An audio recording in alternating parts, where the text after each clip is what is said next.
नमस्कार दोस्तों, आप देख रहे हैं वार्ता चैनल। एनकाउंटर पर सवाल उठाने वालों को योगी आदित्यनाथ ने एक बार फिर से करारा जवाब दिया है। जी हां, सीएम योगी ने कहा है कि कई बार लोग कहते हैं कि गोली क्यों मारी, लेकिन पुलिस गोली नहीं मारे तो क्या वो गोली खाएगी। योगी आदित्यनाथ ने एक बार फिर से समाजवादी पार्टी और अखिलेश यादव सरकार पर जमकर निशाना साधा है। उन्होंने कहा है कि सपा सरकार में अराजकता चरम पर थी, लेकिन हमारी सरकार में जीरो टॉलरेंस की नीति अपनाई। सीएम योगी ने कहा है कि कोई उद्यमी, कोई डॉक्टर, कोई व्यापारी ऐसा नहीं होगा जिसने गुंडा टैक्स न दिया हो। उस दौर में यहाँ का युवा पलायन करता था। सरकार के पास कोई पॉलिसी नहीं थी। परिणाम क्या था? जब सुरक्षा नहीं होगी, जब पहले से जो उद्यम थे वो जैसे तैसे यहाँ से भागने को मजबूर थे। ये उत्तर प्रदेश के हर उद्यमी और व्यापारी की पीड़ा है, जिसने उस दौर को देखा है जब व्यापक कर्फ्यू होते थे, यहाँ अपहरण होते थे फिरौती वसूली के लिए। और उन स्थितियों में जब आदरणीय प्रधानमंत्री ने मुझे ये जिम्मेदारी दी थी तो हमें इस चुनौती का भी सामना करना था और हर एक नागरिक में मन में एक भरोसा भी पैदा करना था। बहुत बार लोग टिप्पणी करते हैं कि पुलिस ने गोली क्यों मार दी। अगर पुलिस गोली ना मारी तो क्या पुलिस गोली खाए? ये दोनों काम एक साथ नहीं चल सकते। अगर उस अपराधी को गोली चलाने की स्वतंत्रता है तो पुलिस के पास भी हमने इसलिए पिस्तौल दी है कि वह भी उसके सामने उसका मुकाबला करे।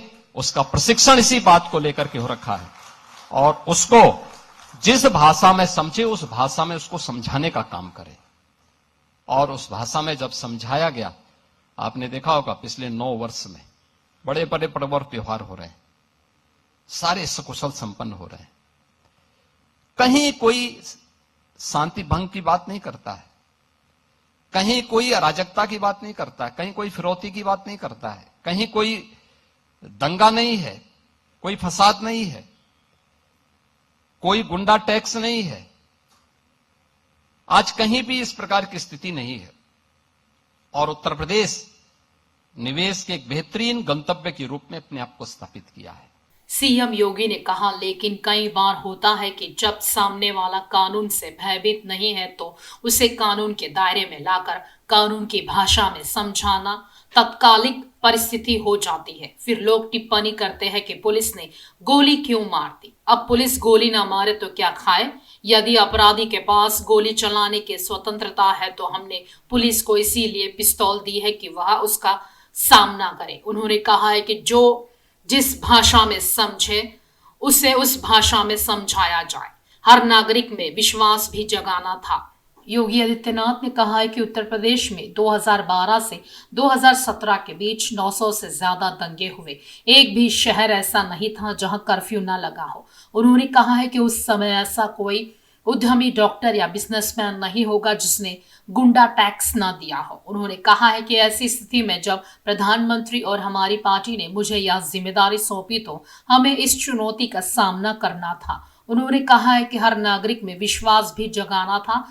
स्वाभाविक रूप से हम यह चुन चुन कर नहीं कर सकते हैं। उन्होंने कहा है कि हमने जीरो टॉलरेंस का फैसला किया और जीरो टॉलरेंस सभी पर समान रूप से लागू होगा। सीएम योगी ने कहा है कि अगर हमारा अपना कोई व्यक्ति गलत करता है तो उस पर भी वही कानून लागू होगा जो किसी माफिया या अपराधी पर लागू होता है। सीएम योगी ने कहा है कि हमने इसे कानून के दायरे में रहकर करने की कोशिश की, लेकिन कई बार ऐसा होता है कि अगर सामने वाला व्यक्ति कानून से नहीं डरता तो उसे कानून के दायरे में लाना और उसे कानून की भाषा समझाना उस समय की जरूरत बन जाता है। उन्होंने कहा है कि कई बार लोग कमेंट करते हैं और पूछते हैं कि पुलिस ने गोली क्यों चलाई। सीएम योगी ने कहा, अगर पुलिस गोली नहीं चलाएगी तो क्या पुलिस को गोली खानी चाहिए? दोनों चीजें एक साथ नहीं हो सकती। उन्होंने कहा है कि अगर आप उस अपराधी को गोली चलाने की आजादी देते हैं तो हमने पुलिस को पिस्तौल इसीलिए दी है कि ताकि वे भी उनका सामना कर सके। जब उनसे उसी भाषा में निपटा जाता है। पिछले 9 सालों में बड़े सकारात्मक बदलाव हुए हैं। उन्होंने कहा है कि सब कुछ सुचारू रूप से चल रहा है। कोई भी शांति भंग करने, अराजकता या फिरौती की बात नहीं करता। कोई दंगे नहीं होते, कोई गड़बड़ी नहीं होती, कोई जबरन वसूली नहीं होती। उन्होंने कहा है कि आज ऐसी स्थिति कहीं भी नहीं है और उत्तर प्रदेश ने खुद को एक बेहतरीन निवेश डेस्टिनेशन के रूप में स्थापित किया है। खास खबरों के लिए देखते रहिए वार्ता चैनल।